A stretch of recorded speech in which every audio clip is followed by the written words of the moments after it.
Esta es la tarde en el continente americano. Cuando anochece en Europa y amanece en Asia, así cae la tarde en el continente americano y transcurre la noche y el amanecer en el resto del mundo. La tarde.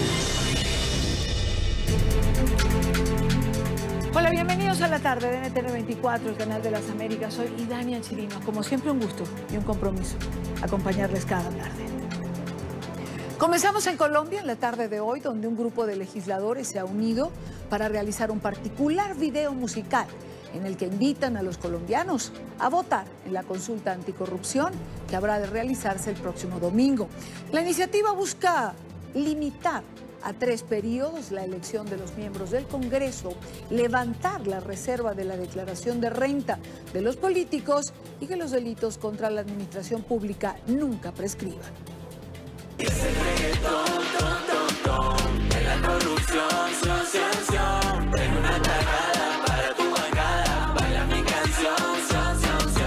Pero sí hay que escoger entre el flow del reggaetón o ese cáncer de Colombia que se llama corrupción. Lo digo aunque me desvista. Dejo de ser congresista. Hago en los socones mero para ser reggaetonero. Quedo con Daddy Yankee, pero nunca con Herlane. Es congresista dormido que criticaba a los gays. Yo prefiero a Nicky Jam antes que a Aida Merlano. Dicen que compraba votos. Eso es peor que mostrar el... Es el reggaetón, de la corrupción, tengo una tajada para tu bancada, baila mi canción, Es el reggaetón, de la corrupción, tengo una tajada para... Nos acompaña, lo que veían es... el rap que se ha grabado como promoción para esta consulta anticorrupción. Me acompaña Jairo Libreros en la primera parte del programa, nuestro analista permanente. Jairo, bienvenido, buena tarde para ti. Y Dania, muy buenas tardes y muy buena pieza publicitaria, ese juego de música, congresistas y bueno, Daniel Ospina está demostrando ser un hombre muy creativo, muy capaz. A todo el mundo le ha gustado, Dania. Bueno, absolutamente. Por lo menos es muy original, y es creativo. Jairo, opciones para esta consulta. Esta consulta tiene una particularidad, Dania. Tenemos que enmarcarla en los mecanismos de participación ciudadana, que es una ley estatutaria consagrada hace ya muchos años en Colombia, que establece unos requisitos. Dentro de los temas que hay que tener en cuenta es que las consultas populares establecen 3 opciones para votar. Los ciudadanos que acudan a las urnas el próximo domingo tienen la opción de escoger e ir por el sí. En segundo lugar, ir por el no, pero también hay una figura que se llama la abstención activa. Es una figura de creación jurisprudencial que le permite a los ciudadanos tener la opción de no participar en la consulta popular. Hace parte de los elementos que garantizan un equilibrio especial al momento de participar y hacer efectiva la democracia participativa en un evento tan importante como el que congrega a los colombianos, que es la lucha anticorrupción el próximo domingo. Ahora, Jairo, normalmente en una consulta de este tipo, cuando se realiza, digamos, fuera de una consulta electoral, elecciones para presidente, por ejemplo, no siempre logran la convocatoria deseada. No. Y precisamente la idea es esa, ¿no? Lo que se buscaba, por lo menos en el plano general, era que las consultas populares o cualquier otro mecanismo de participación ciudadana no coincidiera con el calendario electoral previamente establecido en una democracia, como tú lo citabas, las elecciones al Congreso, las elecciones que buscan elegir al presidente de la República o las elecciones territoriales que generalmente se realizan para elegir a gobernadores, alcaldes, diputados diputados, concejales y demás autoridades que pertenezcan a una corporación pública. La idea es que los ciudadanos no estén atados a otra elección, porque generalmente las elecciones, especialmente al Congreso, pues tienen una cantidad de particularidades que distorsionan la voluntad de los ciudadanos. ¿Qué quiero decir con ello? Que muy seguramente los congresistas, por obtener una mayor figuración, un mayor número de electores, lo cual se me hace que es absolutamente legítimo, ni más faltaba, pues también van a jugar con este tipo de preguntas o de situaciones particulares. Lo que buscaba el legislador y fue ratificado por la Corte Constitucional es precisamente eso, que los ciudadanos acudan sin tener que estar pensando en otro tipo de votaciones y mucho menos, entre comillas, manipulados o aleccionados para otra votación. ¿Qué número de votos se necesita para que esta consulta sea aprobada? Demasiados, sí, Dania. Estamos hablando de una cifra superior a los 12 millones. La legislación colombiana establece que para que la consulta tenga validez y se pueda entrar en el proceso de definir las diferentes preguntas, en este caso son 7 que son consultadas a los ciudadanos, se requieren un poco más de 12.465.000 votos para que esta consulta tenga toda la solidez jurídica y permita garantizar que las votaciones que también tienen un umbral particular se lleven a cabo y sean objeto de trabajo de política pública o de leyes por parte del gobierno nacional. ¿Qué tenemos? Un primer umbral por 12.465.000 votos aproximadamente. Estamos hablando de una tercera parte del patrón electoral. Pero cada una de las preguntas, que en este caso son 7, deben tener también una votación especial. Y hablamos de 6 millones de votos, un poco más de 6 millones de votos. Si no me falla la memoria, son 6 millones de votos, 70.000 personas aproximadamente las que tienen que acudir en cada una de las preguntas a expresarse por el sí o por el no. Ahora, a 5 días de votarse esta consulta anticorrupción, la Comisión Nacional de Garantías Electorales analizó las condiciones de riesgo y los pormenores de la jornada democrática en todo el país. El gobierno ha reiterado su invitación a participar en las votaciones. Veamos esta nota. De acuerdo con la Comisión de Garantías Electorales, está garantizada la distribución del material electoral en todo el país y para los cerca de 36.400.000 ciudadanos habilitados para votar. Hemos invitado a todos los ciudadanos que libremente puedan salir a votar, que tomen la decisión que corresponde. El gobierno está totalmente comprometido con la lucha contra la corrupción. La comisión descartó amenazas por orden público. Donde sí hemos tenido algún tipo de problemática es en el invierno. En departamentos como el Bichada, como Guainía, como Putumayo, hemos tenido puestos de votación con dificultades. Los comités promotores reiteraron la invitación a participar. El tarjetón tiene 7 preguntas distintas, 7 mandatos distintos. Los ciudadanos podrán votar sí o no, según su preferencia, a cada una de las preguntas. Todavía el gobierno no define si habrá o no ley seca durante el desarrollo de las votaciones. La pregunta sería, después de escuchar esta nota, ¿se justifica el gasto, el costo, mejor dicho, de esta consulta anticorrupción? Por supuesto, la corrupción es el problema que carcome los estados, cualquiera, en cualquier parte del mundo. Pero cuando uno habla de costos no puede sino intentar preguntar, ¿se justificaba este costo? Y Dania, los gastos relacionados con la vigencia de la democracia, sin lugar a dudas, van a generar muchas inquietudes, particularmente cuando el costo es muy abultado. Estamos hablando que esta consulta sale más costosa o por lo menos demanda mayores recursos fiscales que la primera o la segunda vuelta electoral. Estamos hablando de una cifra superior a los 300.000 millones de pesos. Antes de su aprobación por parte del Congreso, en las discusiones relacionadas con la convocatoria de esta consulta, fue uno de los temas más discutidos. Es más, todavía se discute, hay sectores que después de haber aprobado esta iniciativa todavía cuestionan la validez de esta herramienta por el valor tan importante que representa para el fisco colombiano, especialmente en momentos de vacas flacas en donde el presupuesto general de la nación acusa problemas muy serios relacionados con su capacidad para financiar este tipo de actividades de participación ciudadana, como la financiación de otras políticas públicas, más aún cuando hay un nuevo gobierno desde el 7 de agosto. Pero, Idania, sinceramente yo creo que no podemos meterle números a una consulta popular, porque la consulta popular, independientemente del objeto que se encuentre en discusión, es una fortaleza de la democracia. Pero, en mi opinión, en el tema anticorrupción, creo que no valía la pena. Hay muchas preguntas que pueden tener un trámite diferente. El problema, Idania, es que no ha sido posible que el propio Congreso las tramite. Por eso, simplemente vale la pena hacerlo. A pocas horas de esta consulta, o mejor dicho, a pocos días de esta consulta, hace pocas horas, el presidente de Colombia, Iván Duque, se pronunció de nuevo en relación a esta consulta. Yo he dicho públicamente que la voy a votar, porque aquí se trata de unir esfuerzos. Y aunque haya coincidencias con el paquete legislativo que nosotros presentamos, es un deber ciudadano en la conciencia de cada cual asistir a las urnas y votar las preguntas con las que se siente identificado, pero mandarle un mensaje a Colombia uno solo, y es que en la lucha contra la corrupción todos los esfuerzos sirven. Era el pronunciamiento del presidente de Colombia, Iván Duque.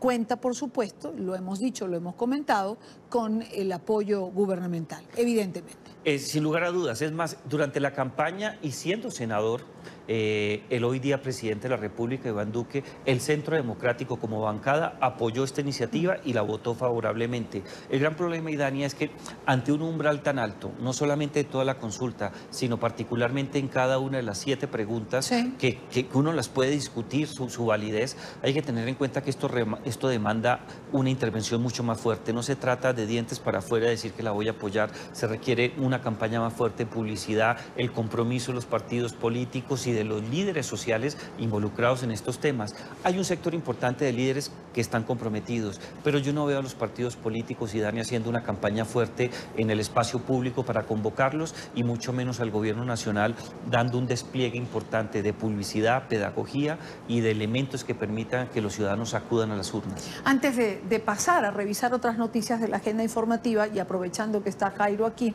quiero comentar un comunicado de la Cancillería de Colombia, una nota de protesta por 2 helicópteros de la Guardia Nacional Bolivariana y unos 30 hombres que habrían incursionado el sábado en territorio colombiano, en Tibú, al norte de Santander. Es parte del texto que están viendo en pantalla y quería preguntarle a Jairo su opinión, sobre todo cuando Venezuela está en una circunstancia particular, hay un nuevo cono monetario, hay una desinformación absoluta, no la tiene fácil el Nicolás Maduro, y normalmente cuando la situación está así en Venezuela suelen pasar estas cosas. Y Dania, si uno mira los problemas relacionados con la incursión de la Guardia Nacional o de las Fuerzas Armadas Bolivarianas en territorio colombiano, este tipo de desembarcos siempre están relacionados con problemas internos.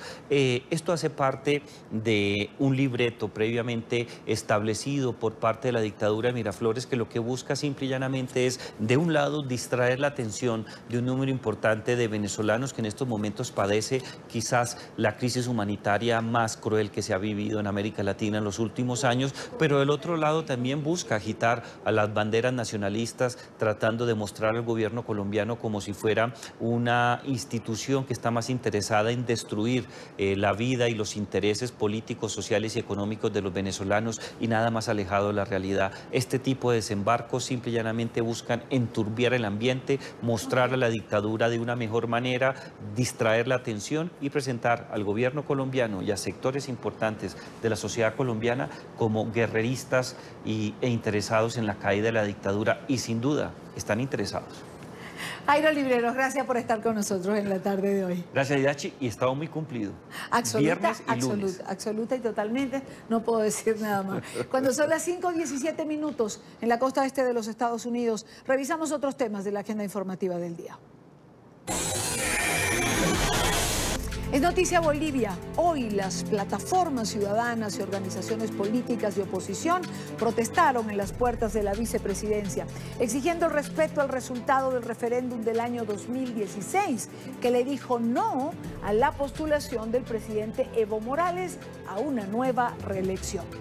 En medio de la protesta hubo forcejeos con efectivos policiales. En La Paz, Paola Cuenta tiene el reporte. Paola.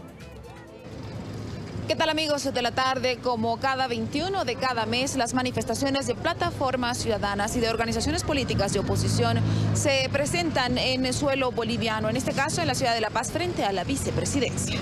Al estilo venezolano, al estilo del peor de los gobiernos de dictadura, resolución. Bolivia le ha dicho no y tienen que respetar esa decisión de todos los bolivianos.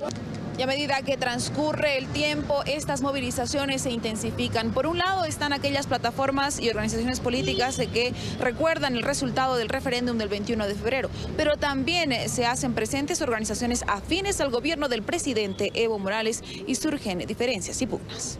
Bolivia dijo no, Bolivia dijo no, no te vayas Evo, no te vayas Evo. Nuestra lucha es de todos los días hasta que el mismo presidente desista de su candidatura chuta. Las nuevas generaciones, la gente nueva en política, los activistas en general, los ciudadanos en general, le queremos decir también al presidente que no vamos a permitir que volvamos a vivir en dictaduras como en los 70 y en los 80. Son unos cuantos, como ustedes pueden ver. Bolivia siempre dijo sí, por eso Evo sigue en el poder. Adelante, Evo. Con todo, para representantes oficialistas, su único candidato es Evo Morales. Aseguran que cumplieron el resultado del referéndum, ya que no se modificó la constitución política del Estado. Señalan que las manifestaciones no corresponden a la ciudadanía. Expresiones de algunos políticos camuflados en disque agrupaciones o plataformas ciudadanas que no lo son. Vean ustedes ahí afuera quienes están, son políticos con la máscara de supuestas plataformas ciudadanas. Bueno, nosotros respetamos su punto de vista, pero hay que recordarle a la gente que es el pueblo el que va a decidir el 2019 respecto a nuestras autoridades estatales. Y de esta forma se va poniendo el ambiente en el suelo boliviano rumbo a las elecciones presidenciales de este 2019. Con la información retorno hasta el Centro Internacional de Noticias. Los dejo con más de la tarde. Noticia: el paro nacional de enfermeras y enfermeros en Chile, quienes exigen el cumplimiento de una resolución que les permita atender a pacientes en las unidades de neonatología, obstetricia y ginecología. Una prohibición emitida en el año 2010 que mantenía a estos trabajadores de la salud sin poder dar servicio en estas unidades. Hoy piden que la nueva ley se cumpla. Juan Pablo Monsalve con la información. Hola, ¿qué tal, televidentes del programa La Tarde NTN 24? Pues a esta hora todavía continúa esta movilización. Les vamos a mostrar lo que ocurre acá frente al Palacio de la Moneda en el centro de Santiago de Chile. Son miles de enfermeros y enfermeras las que han salido a la calle para exigir el cumplimiento de esta resolución emitida por la Contraloría General de la República. Vamos a revisar el siguiente informe.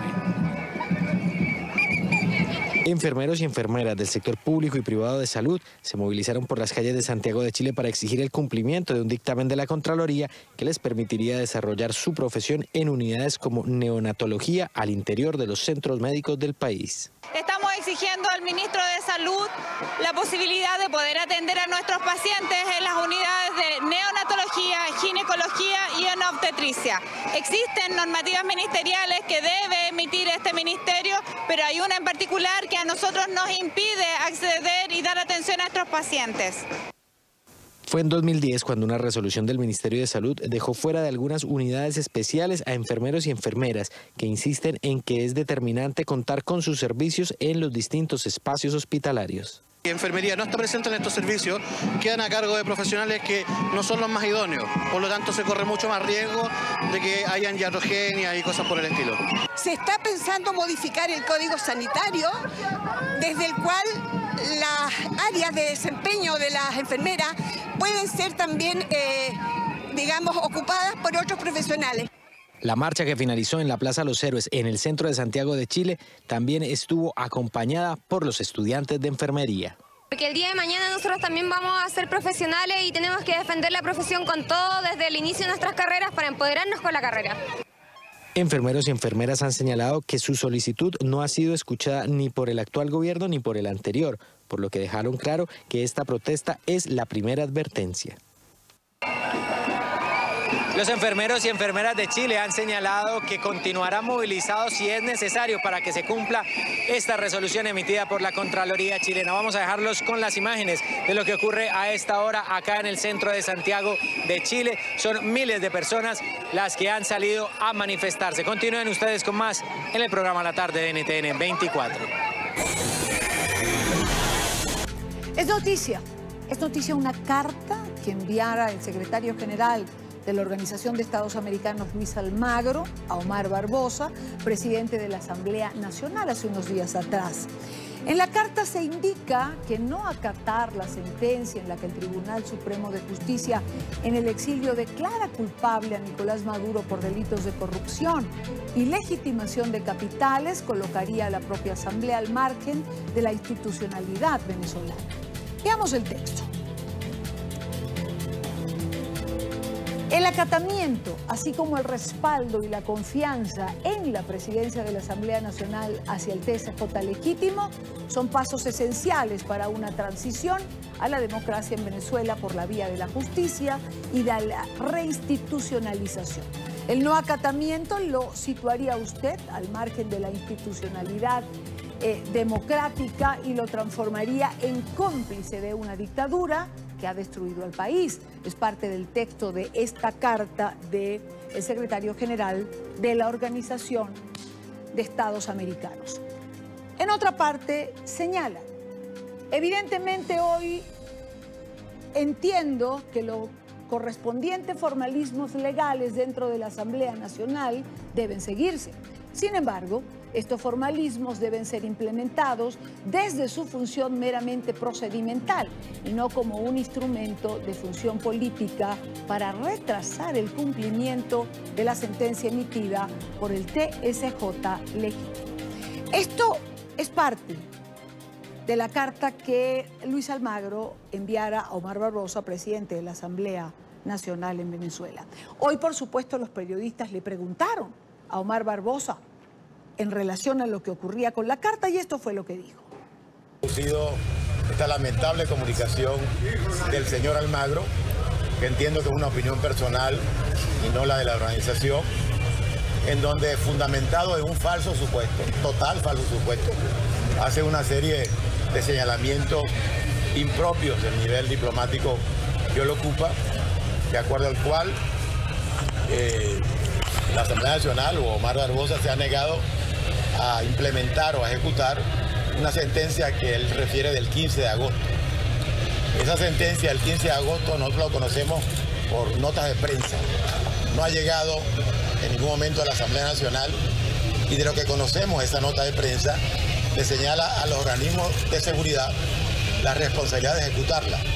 De tal manera que creo que quizás como consecuencia de una asesoría sesgada, el señor Almagro hace parte de un sector muy pequeño de la oposición venezolana para identificarse con una campaña de descalificación de la Asamblea Nacional y de su presidente, siendo la Asamblea Nacional el único poder público legitimado por la voluntad popular que tenemos, y todos los que queramos rescatar la democracia y defender la voluntad popular deben ayudar a fortalecerla, a apoyarla, en vez de prestarse irresponsablemente y mediante falsos supuestos como fundamento a tratar de descalificarla.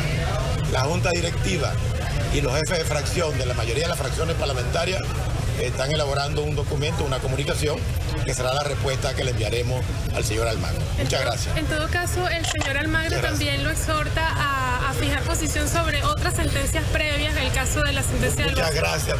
El señor Almagro tiene que informarse de lo que está ocurriendo en Venezuela. Este es un poder autónomo que toma sus decisiones en Venezuela y lamentablemente tenemos un secretario general de la OEA que, sin saber lo que está ocurriendo en el país, que está muy mal asesorado, hace señalamientos impropios del nivel que ocupa. Ha podido comunicarse previamente con la Asamblea Nacional o con el presidente si la intención es que las cosas se hagan bien. Omar Barbosa, presidente de la Asamblea Nacional Venezolana. Quiero saludar en esta parte del programa, cuando son las 5:27 minutos, hora costa este de los Estados Unidos, en la sede de la Organización de los Estados Americanos, a Gonzalo Conque, jefe del gabinete del secretario general de la Organización de Estados Americanos, Luis Almagro. Bienvenido, muy buena tarde, gracias por acompañarnos. Buenas tardes, Idania, gracias a usted por recibirme. Señor Conque, caramba, ¿por dónde empiezo? Porque son varias las cosas que ha dicho el día de hoy el señor Barbosa, pero ¿forma parte esta carta de una campaña de desprestigio en contra de la Asamblea Nacional Venezolana?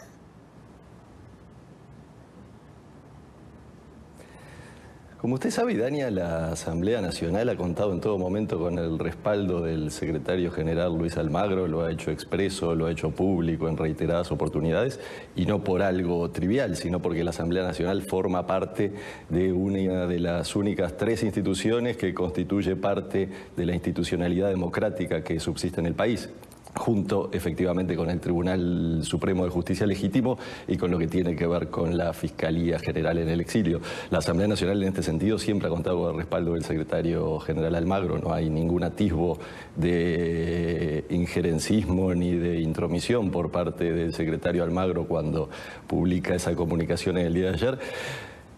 Todo lo contrario, el secretario general Almagro, como es sabido, y hasta huelga repetirlo, pero evidentemente él representa, es el titular de la Secretaría General de la OEA, que es el órgano central y permanente de la organización y evidentemente con atribuciones políticas. Entonces únicamente cumple en el ejercicio de sus funciones y de las atribuciones con que cuenta, en hacer un llamado basado en los principios y en los valores que rigen la comunidad interamericana. Pero lo central el día de hoy es el acuerdo alcanzado por la Asamblea Nacional por el cual se respalda la decisión del Tribunal Supremo de Justicia Legítimo de condenar a Nicolás Maduro por corrupción propia y legitimación de capitales.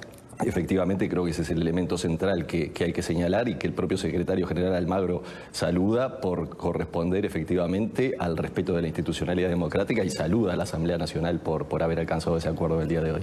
Claro, pero no puedo yo dejar de preguntarle, señor Conque, por supuesto que han alcanzado este acuerdo el día de hoy. Lo que no sabemos es si en el interín de la declaración del señor Omar Barbosa llegó la comunicación oficial del TSJ, porque él decía que no lo habían recibido.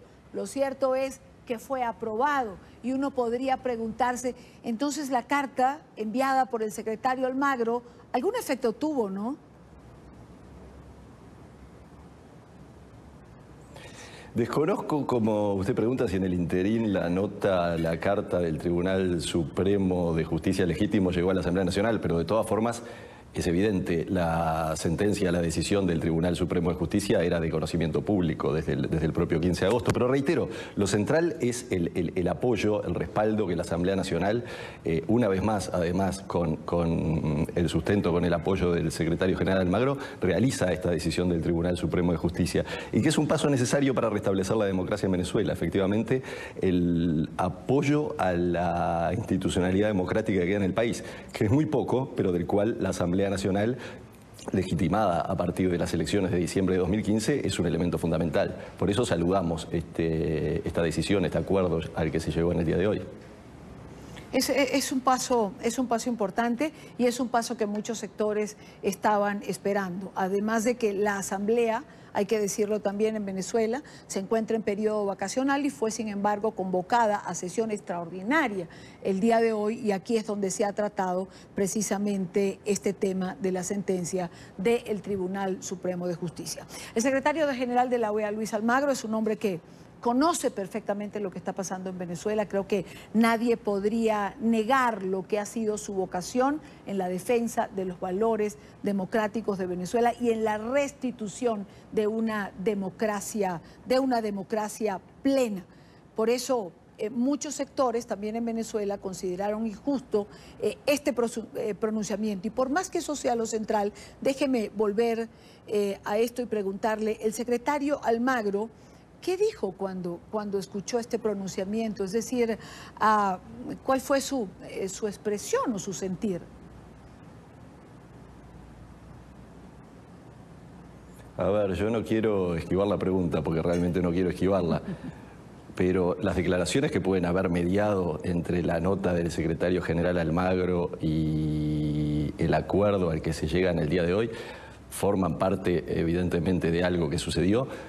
A mi modo de ver, las declaraciones que usted acaba de poner al aire y que he escuchado no tienen un asidero real, carecen de fundamentos y de argumentos. Como le mencionaba, el secretario general tiene una posición institucional, los comentarios no son en carácter personal y tiene valores, principios e instrumentos del sistema interamericano para los cuales llamar a su respeto, con lo cual Puede haber habido declaraciones, puede haber posiciones personales, pero efectivamente esas posiciones personales no terminaron reflejándose en lo que la Asamblea Nacional adoptó como una posición absolutamente institucional. Esto es, reconocer la decisión del Tribunal Supremo de Justicia por la cual se condena a Nicolás Maduro, como decíamos, por corrupción propia, por legitimación de capitales, se le impone una multa de 25 millones de dólares, se le impone la obligación de una restitución por más de 35.000 millones de dólares, se lo aleja definitivamente del cargo, y creo que ese acto político que toma la Asamblea Nacional supera todos los eventuales pronunciamientos personales que pueda haber habido en el medio.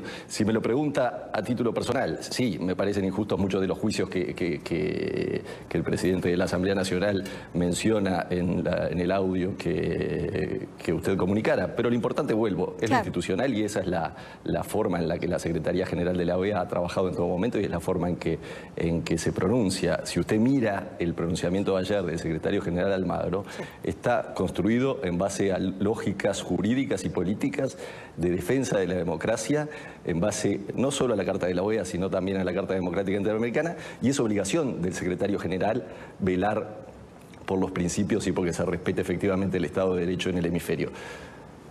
Ha convocado... ¿Puede efectivamente haber posicionamientos personales disonantes? Seguramente los haya, pero lo institucional es indiscutible, incontrastable. Claro. Y además, vamos a quedarnos con lo institucional. Señor Conque, una última pregunta. El secretario general de la OEA ha convocado una reunión con carácter de urgencia para tratar la situación del éxodo venezolano, lo cual para muchos sectores es necesario por la gravedad de lo que se está produciendo en toda la región.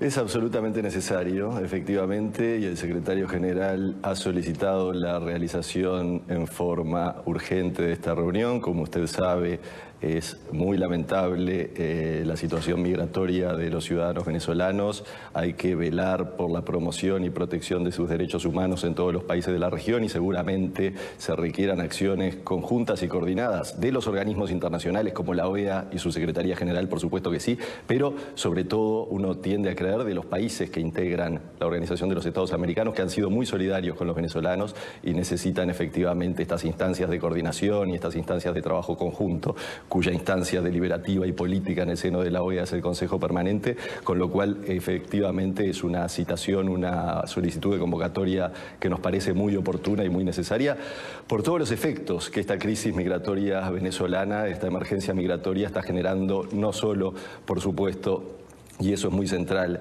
en los ciudadanos que se ven obligados a emigrar, y es muy triste, sino en los países receptores, que efectivamente en muchos casos están al límite de sus capacidades. ¿Tiene fecha esta reunión que está solicitando el secretario Almagro? ¿Ya han decidido cuándo va a realizarse, señor Conque? Tengo entendido, Idania, que la presidencia del Consejo Permanente, que está a cargo de Costa Rica en este momento, está trabajando con los demás integrantes del Consejo Permanente en la definición de una fecha a la brevedad posible.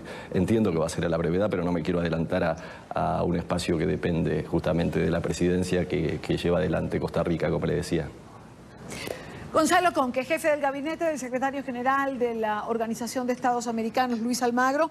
Muchísimas gracias, señor Conque, por estos minutos en la tarde. Le agradezco yo a usted. Buenas tardes. Último minuto. NTN 24. Cuando son las 4:43 minutos en Quito, 5:43 minutos en Venezuela, una información de última hora señala que acaba de producirse un fuerte sismo que se habría sentido en la ciudad de Caracas. Estoy viendo de una magnitud 7.7 que se ha sentido igualmente en algunos sectores de Bogotá. Por lo menos es lo que hasta ahora manejamos en Bogotá. No sé si en algún otro lugar de Colombia. Creo que tenemos a nuestro periodista Oliver Fernández en Caracas. Oliver. Buenas tardes, Idania. Bueno, aún pasando el susto de lo que ocurrió, acaba de ocurrir un temblor muy fuerte en la ciudad capital.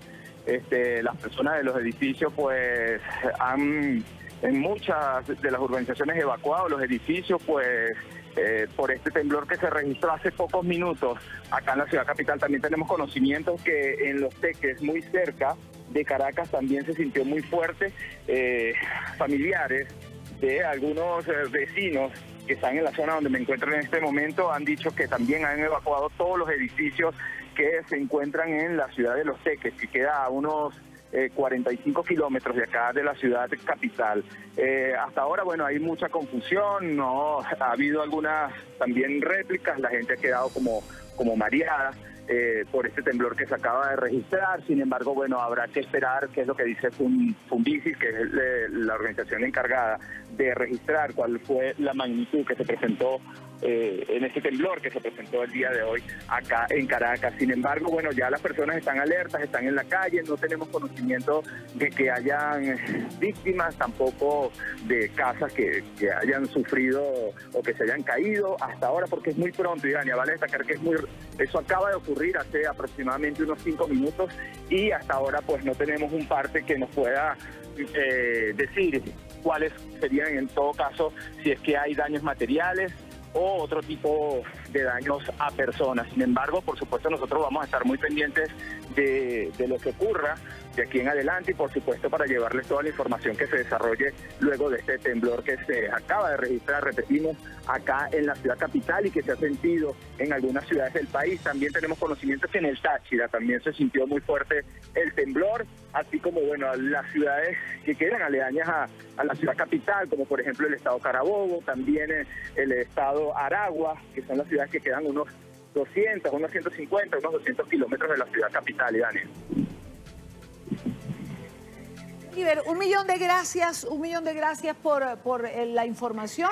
Es información de último minuto, como bien lo señala Oliver, es una información en pleno desarrollo y esta magnitud que le estamos dando es porque lo tiene el Servicio Geológico Colombiano, 7.7, que es esa imagen que tienen precisamente en este momento en pantalla. Se sintió en casi toda la Gran Caracas, que abarca 5 municipios que conforman el área metropolitana. En unas partes más, en otras partes menos. Lo cierto es que la gente evidentemente ha sentido mucho temor y, como bien lo decía Oliver Fernández, mucha gente salió a la calle, bajó de los edificios y está esperando información en relación a esto. En Colombia sabemos que se sintió en Bogotá. Es noticia en desarrollo. Mientras buscamos más detalles para informarles a ustedes, para llevarles la información exacta, continuamos con nuestra ronda informativa de esta parte del programa que corresponde a la Unión Americana. Son las 5:47 minutos costa este. La Comisión Interamericana de Derechos Humanos ha otorgado medidas cautelares a favor de los niños y niñas migrantes que fueron separados de sus familias en la frontera sur de la nación americana. La separación de familias es el resultado de la implementación de la política de tolerancia cero bajo la administración de Donald Trump, que inició a principios de abril. Nuestra periodista Emiliana Molina tiene más información. Emiliana. Hola, ¿qué tal? Muy buenas tardes. La Comisión Interamericana de Derechos Humanos asegura que la vida familiar e integración personal están en una situación de riesgo bajo la implementación de la política de cero tolerancia en la administración de Donald Trump. Por otro lado, la CIDH le pide a las autoridades estadounidenses que adopten cualquier medida necesaria para proteger los derechos de estas familias. Esto después de que se separaran más de 2.000 niños de sus padres en la frontera sur entre Estados Unidos y México. Y hasta el momento quedan más de 500 niños en centros de detención que aún no han logrado ser reunificados con sus familiares. Otorgamos medidas cautelares para proteger niñas y niños migrantes separados de sus familias por Estados Unidos. Estando vencidos los plazos establecidos en la decisión de la Corte Distrital de California, permanecerán todavía 572 niños separados. La comisión observó que el Estado no aportó información detallada sobre la situación específica de las personas propuestas beneficiarias y sobre si la reunificación estaría efectivamente planificada en un corto plazo, ni sobre si existiera un cronograma o se hubiesen habilitado de manera efectiva medios de contacto. El Estado tampoco suministró detalles sobre las circunstancias particulares de las personas propuestas beneficiarias, estado de salud o condiciones de detención en que se encontrarían. De acuerdo con la información aportada, en algunos casos podría no ser posible lograr dicha reunificación y tales niños y niñas podrían terminar siendo entregados a un patrocinador en los Estados Unidos. La CIDH también insiste que el Estado, junto con las autoridades nacionales, son los principales responsables de velar por los derechos de esas familias y de estos menores de edad que están actualmente detenidos y, de ser necesario, podrían acudir a la ayuda internacional. Por primera vez se dice, este es un tipo de crimen que el mundo entero está viendo, ¿no? Y deben de haber más, se debe levantar toda voz para denunciar que sí es un crimen de derechos humanos. Eso es lo que ayuda. Las otras medidas van a ayudar y tenemos que usar todas las medidas que tenemos en el arsenario en este momento. Por último, la CIDH insta a las autoridades estadounidenses a frenar cualquier tipo de procedimiento migratorio que continúe con la separación de familias en la frontera. Desde Washington, Emiliana Molina, regreso al Centro Internacional de Noticias. Por otra parte, gracias Emiliana, ¿no?, por la información. Por otra parte, el Departamento de Correccionales de la Florida ha lanzado este impactante video que van a ver sobre el riesgo del consumo de la marihuana sintética en las cárceles del estado. En la grabación, las autoridades advierten que el uso de este tipo de drogas ha aumentado dramáticamente las muertes en prisión. Paola Serna tiene esta noticia. Paola, buena tarde para ti. Hola, ¿qué tal? Muy buenas tardes. Son impresionantes estas imágenes recientemente divulgadas de la prisión de Tomoka aquí en el estado de la Florida, donde se puede ver por lo menos a un prisionero bajo la influencia de la marihuana sintética conocida como K2 o Spice, que es modificada en laboratorios y también producida a través de químicos que intensifican el efecto. Es tan grave la situación de las prisiones a nivel estatal que incluso el propio Departamento de Prisiones ha generado las alertas y también ha pedido a los prisioneros que eviten a toda costa utilizar este tipo de drogas que tienen como consecuencia incluso la muerte. Es un producto químico, se produce en Asia. Los que lo venden lo compran a través del internet, lo reciben por correo, es un cristal, un polvito, lo disuelven en un solvente y entonces lo rocían encima de algunas hojas o algunas plantas, las secan y eso parece como si fuera marihuana, pero no es marihuana ni huele a marihuana. Hay algunos vendedores que le dan un olor artificial a que más o menos huela a marihuana, pero no es marihuana.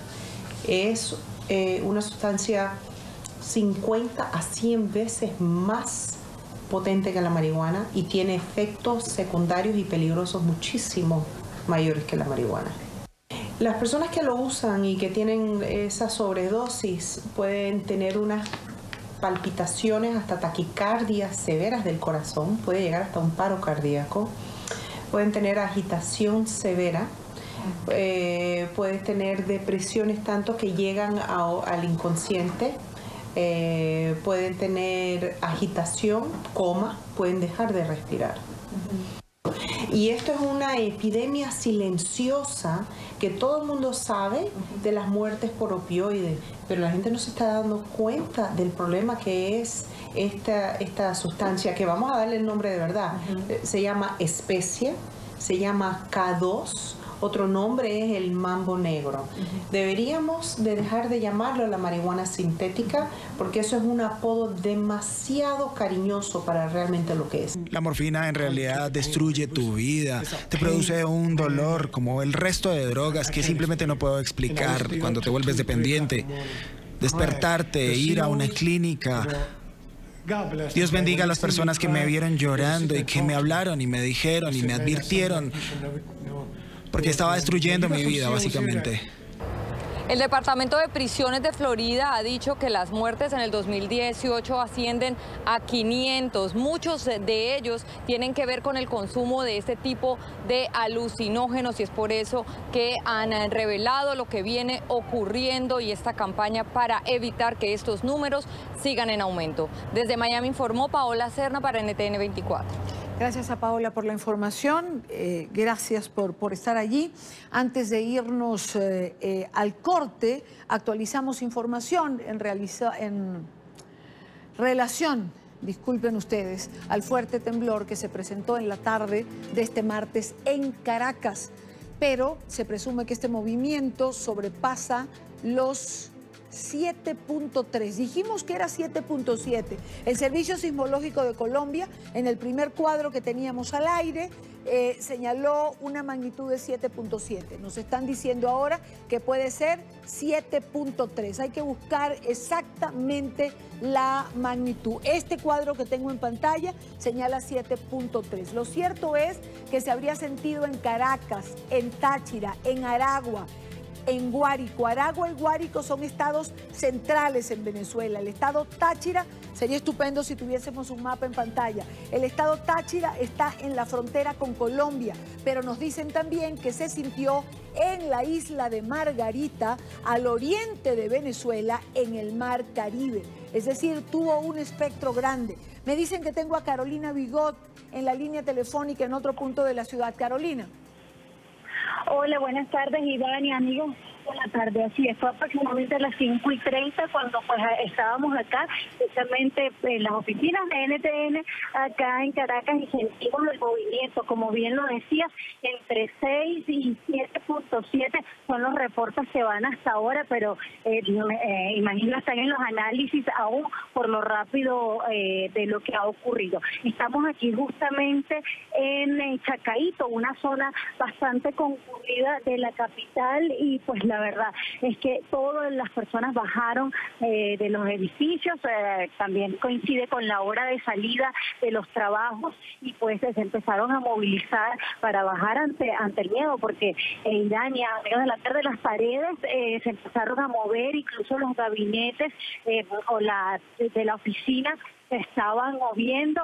Y Dania, que nosotros ya estoy viendo a mi camarógrafo, lo que pasa es que estamos también debajo del edificio, a ver si pudiéramos contactar para que pudieran ver las imágenes. Tú me dices, Idania, si pueden ver, nosotros estamos en Chacaíto, ¿pueden ver alguna imagen? No, ¿tenemos imágenes? Ok, tenemos algunas imágenes, pero evidentemente la telefonía se afecta. Son imágenes de el Live View, pero lamentablemente se congelan. Carolina, hagamos algo. Voy a ir a cumplir un corte en esta parte del programa. Vamos con los titulares de la hora. Carolina Valladares los va a presentar y evidentemente ampliará información en relación a esto. Ojalá podamos hacer ese contacto con Carolina para tener las reacciones que, pues en casos como estos siempre son de temor. La gente suele bajar a los edificios, sobre todo si tomamos en cuenta que 7.7 en la escala de Richter es una magnitud importante. Sabemos, repito, que se sintió en la capital de Colombia. No tengo información hasta ahora de que se haya sentido en otro lugar de Colombia, pero en Venezuela se sintió en los estados Aragua y Guárico, que son estados centrales, el estado Táchira, que está fronterizo con Colombia, y al oriente del país, en la isla de Margarita, en el mar Caribe. Son las 6:09 de la tarde en Caracas, Venezuela. Son las 6:09 en la costa este de los Estados Unidos. Mientras vamos a la nota y al tema que teníamos pautado para esta hora, déjenme actualizarles información en relación al movimiento telúrico que se sintió hace unos minutos en Caracas. Allí, según el Servicio Geológico en Colombia, Evento Sísmico Internacional, boletín actualizado, dice 7.0, lo está ubicando ya en una magnitud de 7.0 a una profundidad de 87 kilómetros. Irapa, Venezuela, al oriente del país. Habría sido un sismo que se sintió en varios lugares y esto tendría su explicación. Un amigo ingeniero me estaba mandando información que comparto con ustedes porque se sintió, digamos que desde el oriente hasta el occidente, es decir, se sintió en el Táchira, se sintió en estados centrales como Aragua y Guárico, pero esto tiene que ver con que las placas suramericanas y del Caribe recorren toda la costa venezolana, ingresan a tierra, llegan a Ecuador, pasan debajo de Bogotá y por eso no es de extrañar que estos movimientos se sientan en toda la región. Más adelante tendremos información en vivo y directo con nuestros corresponsales. Hasta ahora, simplemente el temor, no hay reporte de daños que se hayan producido como consecuencia de este sismo en Caracas. Continuamos con la información. O continuamos con lo que ha ocurrido hoy en Venezuela, además del sismo, que fue hace unos minutos. Diputados del Parlamento venezolano respondieron la carta del secretario general de la Organización de Estados Americanos, Luis Almagro. Afirmaron que no están al servicio del representante de la organización, reiteraron además que la Asamblea Nacional es autónoma. Almagro este lunes habría cuestionado en una carta los actos de parlamentarios frente a la decisión del Tribunal Supremo de Justicia de enjuiciar a Nicolás Maduro. Carolina Bigot tiene este informe. Además de expresarse a través de la red social Twitter, Almagro envió carta donde cuestiona al presidente del Parlamento, Omar Barbosa, por no acatar el fallo del Tribunal Supremo de Justicia en el exilio, donde condenan a Nicolás Maduro a 18 años de prisión por hechos de corrupción. El partido Un Nuevo Tiempo, en el cual milita Barbosa, rechazó el cuestionamiento. El señor Almagro, quien se ha venido deslizando hacia el radicalismo, pareciera querer conminar a un poder libre y autónomo de Venezuela a que haga lo que él considere conveniente. Nosotros no estamos al servicio de Almagro ni de nadie, estamos al servicio del pueblo de Venezuela. No recibimos instrucciones de ningún centro de poder del mundo, esté donde esté. Nosotros somos autónomos.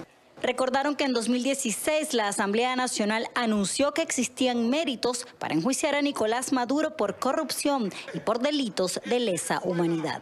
Ya la Asamblea Nacional se había pronunciado sobre el particular y recuerdo que yo fui uno de los oradores en el debate sobre la declaratoria de la ausencia del presidente de la República por no estar cumpliendo sus deberes. El Tribunal Supremo de Justicia, constituido en el exterior, debe cubrir los extremos legales necesarios. Desde la fracción 16 de julio, diputados de la oposición, pero que formaron un nuevo grupo, reiteraron la solicitud a que todos los parlamentarios se unan y presionen para conseguir la detención de Maduro por parte de organismos nacionales e internacionales. Hemos hablado con algunas fracciones y entendemos que en lo íntimo hay voluntad para discutirlo. Ellos seguían conversando y nosotros tenemos, repito, la confianza y la esperanza como el pueblo de Venezuela que hoy llegue el momento de que se debata y se apruebe un acuerdo donde se acate las decisiones del Tribunal Supremo de Justicia Legítima. Los parlamentarios también aprovecharon la oportunidad para hacer un llamado a los principales dirigentes de la oposición a formar una verdadera unidad, sobre todo de cara a los anuncios económicos que ha hecho el presidente Nicolás Maduro en los últimos días, los cuales a su juicio ponen más pobres a los venezolanos. Desde Caracas, Venezuela, soy Carolina Bigot y los invitamos a continuar con más de la tarde de NTN 24. Gracias a Carolina por la información. Como ustedes acaban de escuchar, el Parlamento en Venezuela, el Congreso, la Asamblea, habría aprobado entonces la sentencia del Tribunal Supremo de Justicia en el exilio. Es que quería leerles también que acaba de tuitear el secretario general de la Organización de Estados Americanos, que dice: Venezuela, Secretaría General de la OEA oficial, llama a las autoridades del hemisferio a desconocer todo acto ilegítimo de la dictadura venezolana, contando entre ellas las solicitudes de extradición. Saludamos la decisión de la Asamblea de respaldar la sentencia del TSJ legítimo. A esta hora quiero saludar establecemos contacto con la fiscal general de Venezuela en el exilio, Luisa Ortega Díaz, que fue la parte acusadora en este juicio que se realizó hace unos días atrás en la ciudad de Bogotá desde un salón en el Congreso de Colombia. Fiscal Ortega, bienvenida, buena tarde. Buenas tardes, Idania, ¿cómo estás? Saludos. Igualmente para usted. Bueno, la Asamblea finalmente ha aprobado esta sentencia del TSJ, se ha manifestado y quería tener su reacción. Sí, bueno, Idania, yo quisiera, antes de contestarte, quiero mandar un mensaje de solidaridad a los venezolanos, porque fue afectado, Venezuela fue más verdaderamente afectado por el sismo que acaba de ocurrir, sí. Y yo ruego que todos mis coterráneos, todo el país esté bien, especialmente lo del estado Sucre, porque este evento se suma a las tragedias que vive Venezuela, lamentablemente.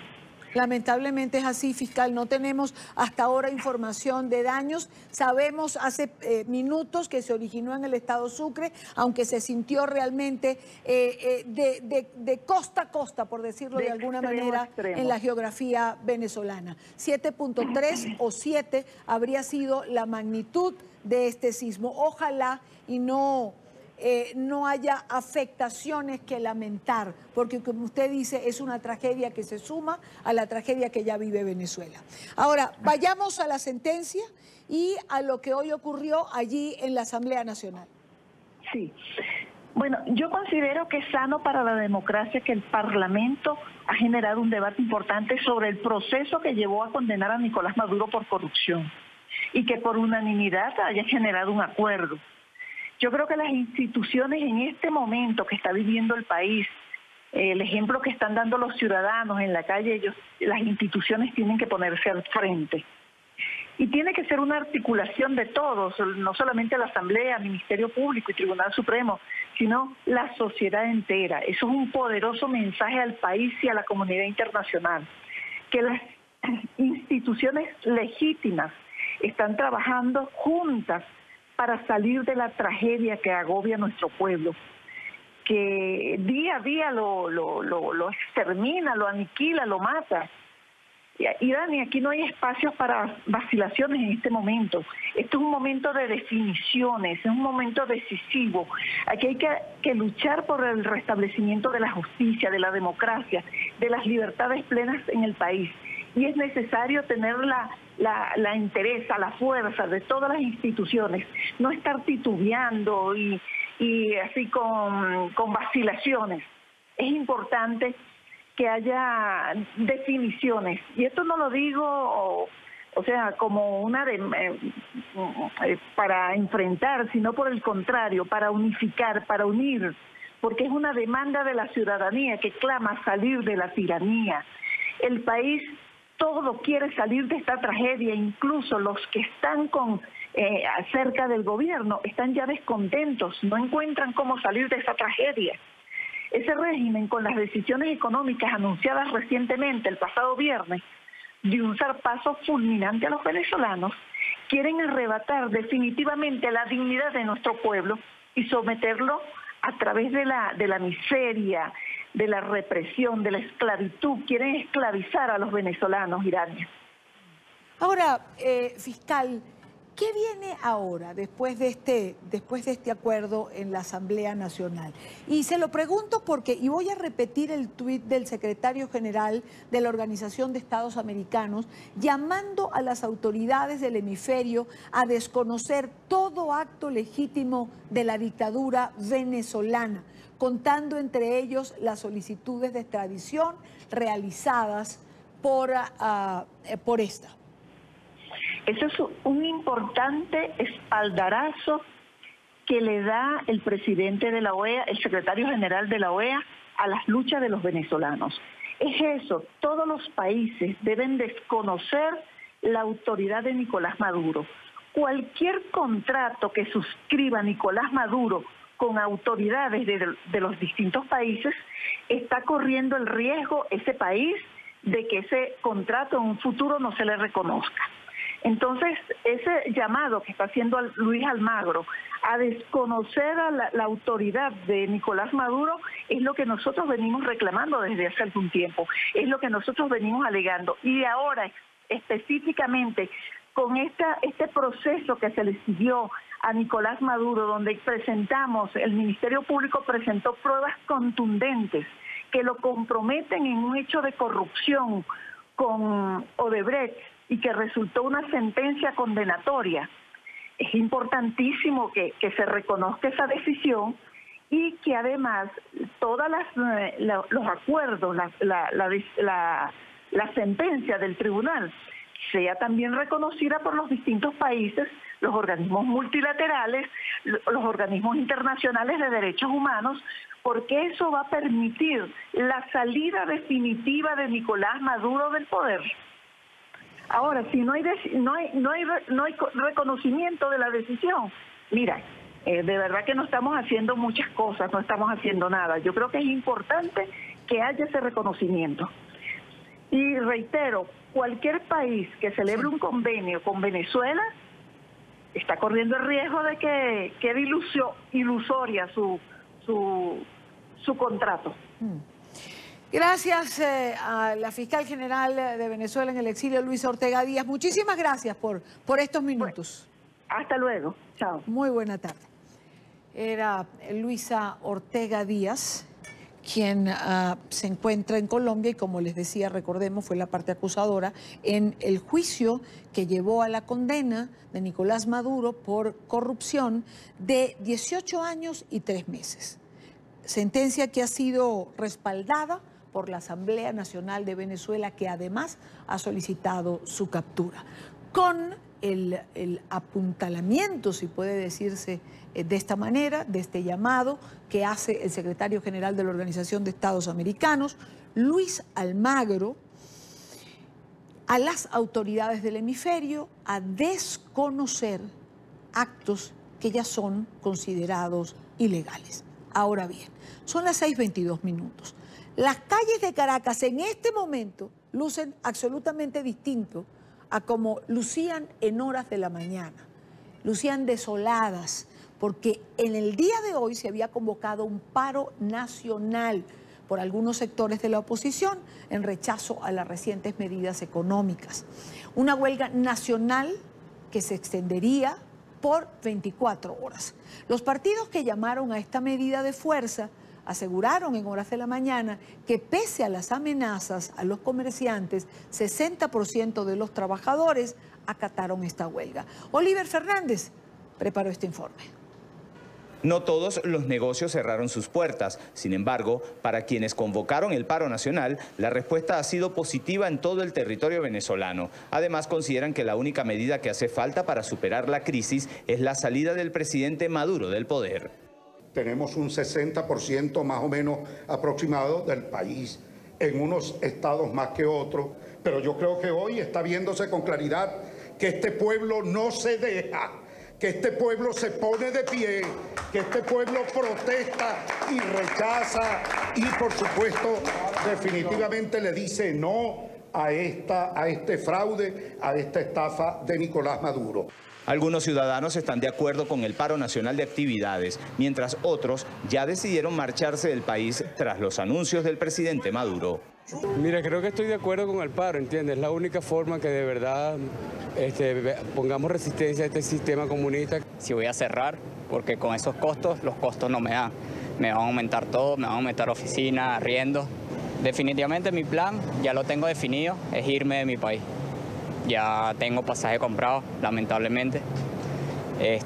No era lo último que quería, pero tengo un hijo, tengo un bebé pequeño y bueno, tengo que velar por él, pues. El llamado a paro se une a la incertidumbre de la empresa privada que sigue estudiando cómo hacer para responder al aumento salarial.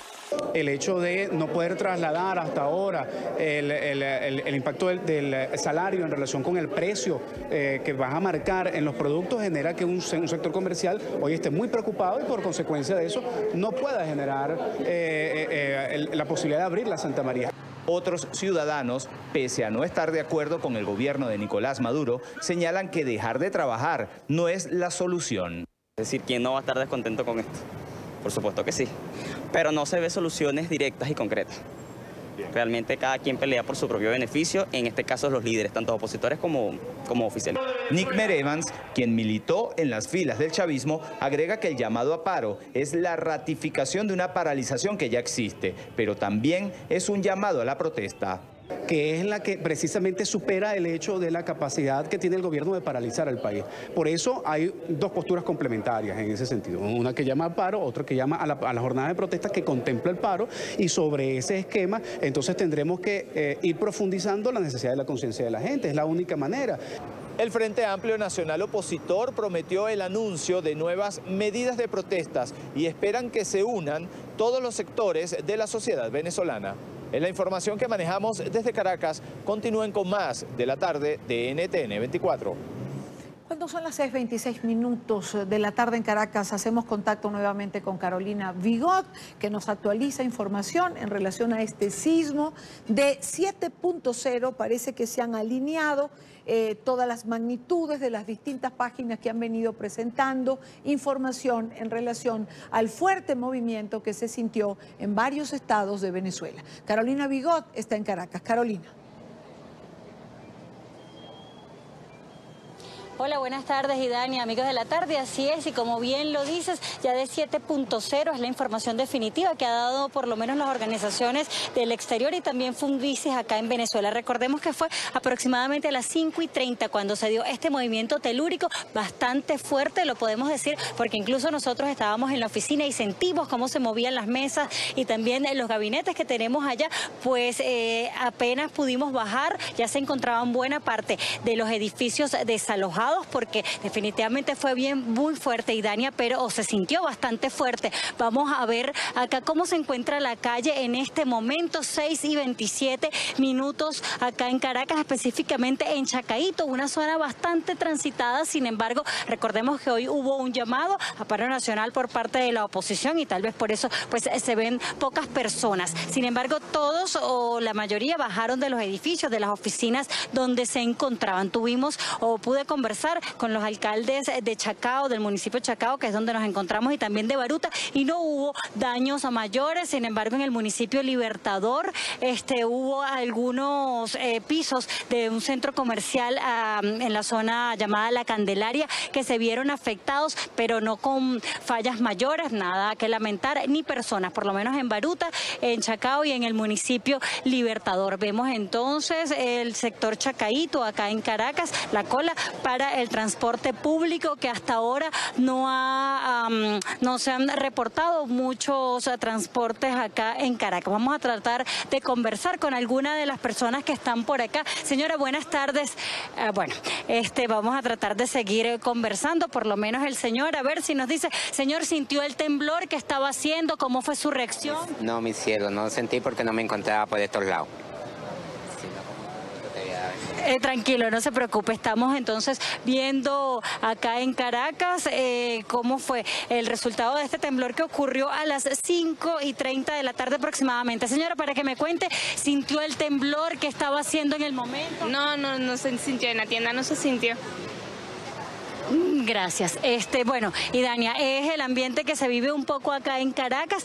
Debemos decir que los primeros momentos, por supuesto, como es natural, fueron de nerviosismo. Ya está un poco más calmada y, como te decía, no hubo daños mayores acá en Caracas. 7.0 es entonces el reporte definitivo que han dado las organizaciones, por lo menos Fundicis, acá en Caracas, de este sismo que fue a las 5:30 de la tarde. Nosotros, por supuesto, estaremos atentos a verificar si ha habido algunas fallas mayores, por lo menos en el interior del país, porque en los estados del oriente fue el epicentro y donde se pudo sentir con más fuerza este temblor. Y Dania, no sé si tienes alguna pregunta.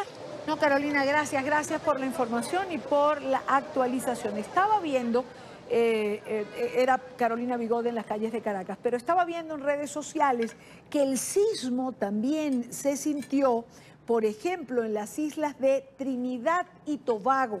Y hasta tenemos videos, bueno, por lo menos en redes sociales, más adelante se las muestro, pero Trinidad y Tobago dicen, esto es sí, redes sociales, pero Caracas. Este es el momento en el que se produce el sismo.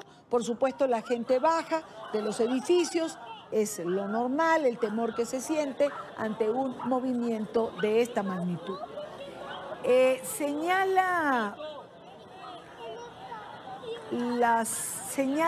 las redes sociales que en Trinidad y Tobago se habrían presentado fuertes daños por el terremoto que habría azotado al estado Sucre en Venezuela.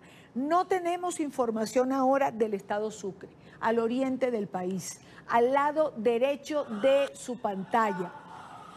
Cuando teníamos el mapa en pantalla, quería decirle, esto está al oriente, allí el estado Sucre a la derecha y arriba. Es una zona sísmica donde los terremotos suelen ser bastante fuertes. No se registra hasta ahora información de daños, sin embargo, es información en desarrollo.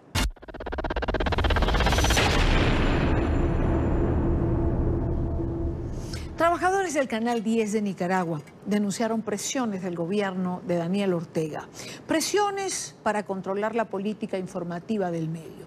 Óscar Ortiz, periodista y jefe de prensa del medio oficialista Canal 8, irrumpió en las instalaciones del Canal 10 como emisario del gobierno para asumir el puesto de jefe de prensa de la empresa. Los trabajadores del Canal 10 procedieron a sacarlo de las instalaciones y a denunciar esta intervención. En esta parte del programa le doy la bienvenida a Mauricio Madrigal, el jefe de prensa del noticiero Acción 10. Señor Madrigal, bienvenido a la tarde. Gracias por estar aquí. Gracias, Idania, mucho gusto y es un placer para mí estar compareciendo a este medio de comunicación muy gustado, muy visto en América Latina y que le vengo dando seguimiento desde hace muchos años a través de la frecuencia de Skype. ¿Qué fue lo que ocurrió en la madrugada de este lunes en la sede del Canal 10? Veíamos los videos, pero explíquenos usted qué ocurría.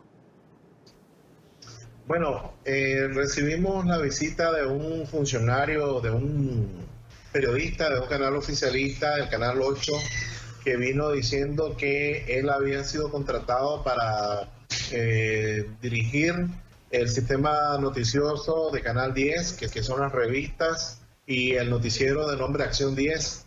Sin embargo, a mí me llamó la productora de la mañana Me llamó la productora por la mañana y me informó de la situación. Yo lo que le dije, extrañado, es que no sabía nada de eso y que muy por el contrario, pues nosotros manteníamos nuestra manera de trabajar. El asunto es que este periodista, nombrado por el oficialismo de los medios del Poder Ciudadano, que ellos, como ellos lo mencionan, venía a regular el control, mejor dicho, el contenido de la revista, de las entrevistas y de las noticias. Nosotros desde que iniciaron las protestas hemos dado cobertura a las marchas, a las voces, a las expresiones que reclaman al gobierno, a las personas que han sido detenidas, secuestradas, torturadas, familiares de los fallecidos.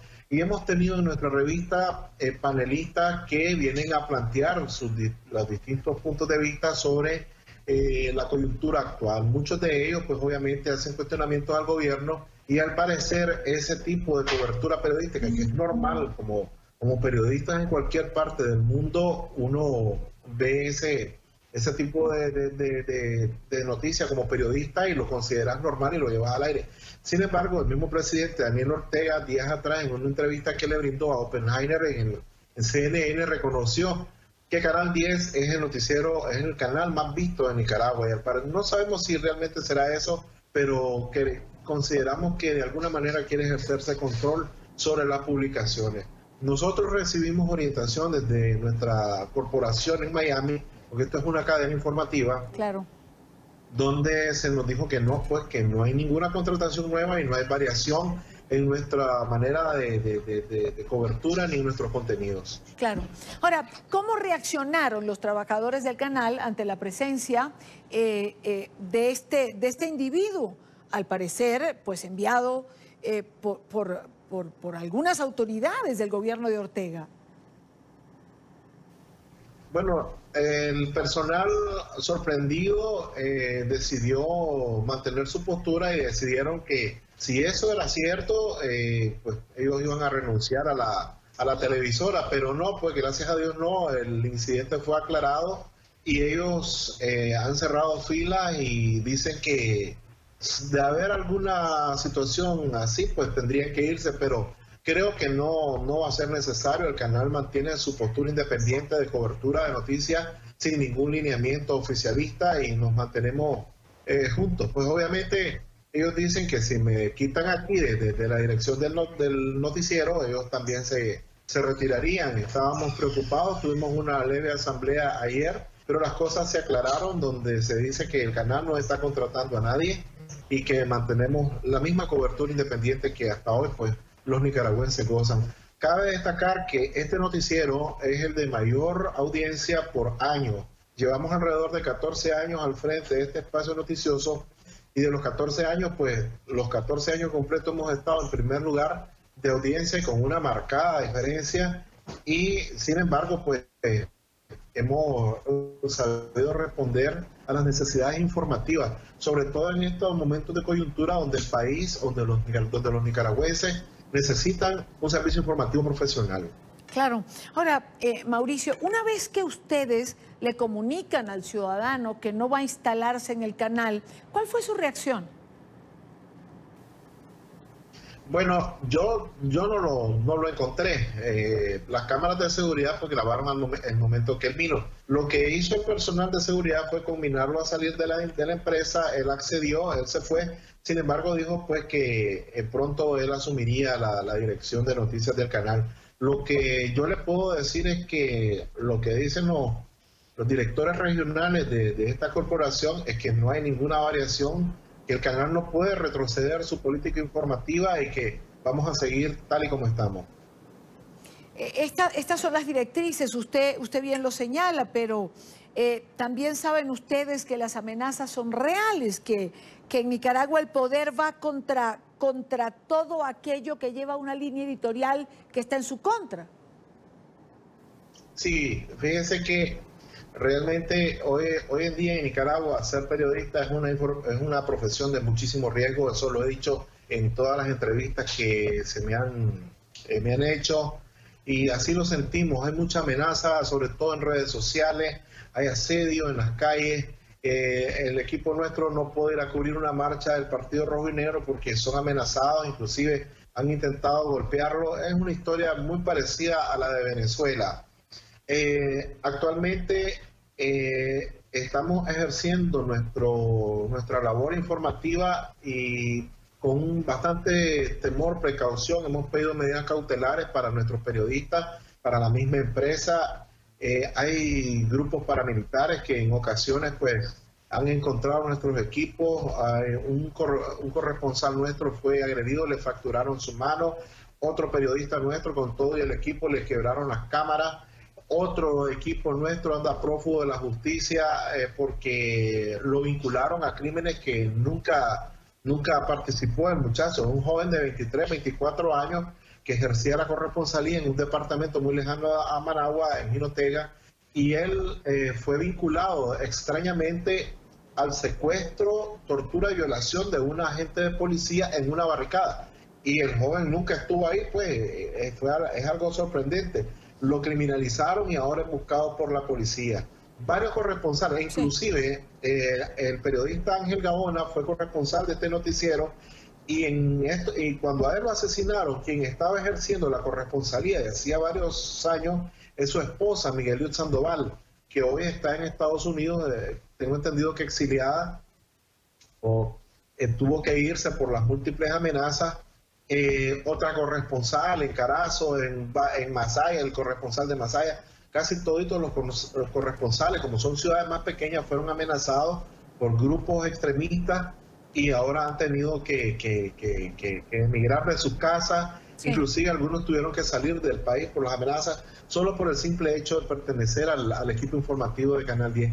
Inclusive mi persona ha sido objeto de campañas difamatorias con inventos y cosas terribles que han circulado en redes sociales y en canales afines al gobierno. Lo sabemos, Mauricio, sabemos que ejercer el periodismo en Nicaragua en este momento lleva o conlleva un riesgo implícito. Mauricio Madrigal, jefe de prensa del noticiero Acción 10. Muchísimas gracias, Mauricio, por acompañarnos en NTN 24. Gracias, muy amable.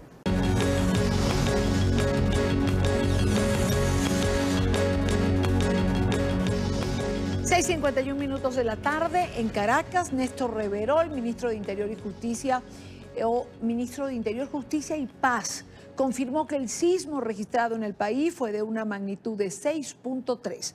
Precisó que hasta el momento no se han registrado víctimas. Bueno, sí, muy buenas tardes a todo el país. Queremos informar de la Vicepresidencia Ejecutiva de la República Bolivariana de Venezuela. A las 17:31, 5:31 p.m., se registró un sismo de magnitud 6.3, de acuerdo a la evaluación que hace nuestro Instituto Fumbisi, localizado a 19 kilómetros de la población Yaguaraparo, municipio Cajigal del estado Sucre. El sismo fue sentido con una profundidad de 5 kilómetros, que fue sentido en varios estados del país: Nueva Esparta, Sucre, Monagas, Bolívar, del Tamacuro, Aragua, Carabobo y Distrito Capital. Hemos activado todos los equipos del sistema de gestión de riesgo para la evaluación de daños y análisis de necesidades. A esta hora no se reporta ninguna víctima. Nosotros estamos ya en coordinación con los gobernadores y gobernadoras de cada uno de los estados donde se sintió el sismo, haciendo la evaluación de daños y análisis de necesidades. Se ha activado todo el equipo del sistema de gestión de riesgo para evaluar todas las acciones del gobierno bolivariano. Con estas declaraciones del ministro Reverol llegamos al final en la tarde de hoy. Gracias como siempre por acompañarnos, gracias por estar allí. Les dejo nuestras cuentas de Twitter en pantalla con información en tiempo real. En mi cuenta personal, @idaniachirinos, leo sus comentarios. Gracias por estar con nosotros. Les espero mañana a la misma hora para compartir, debatir, analizar la agenda informativa del día. Buena tarde.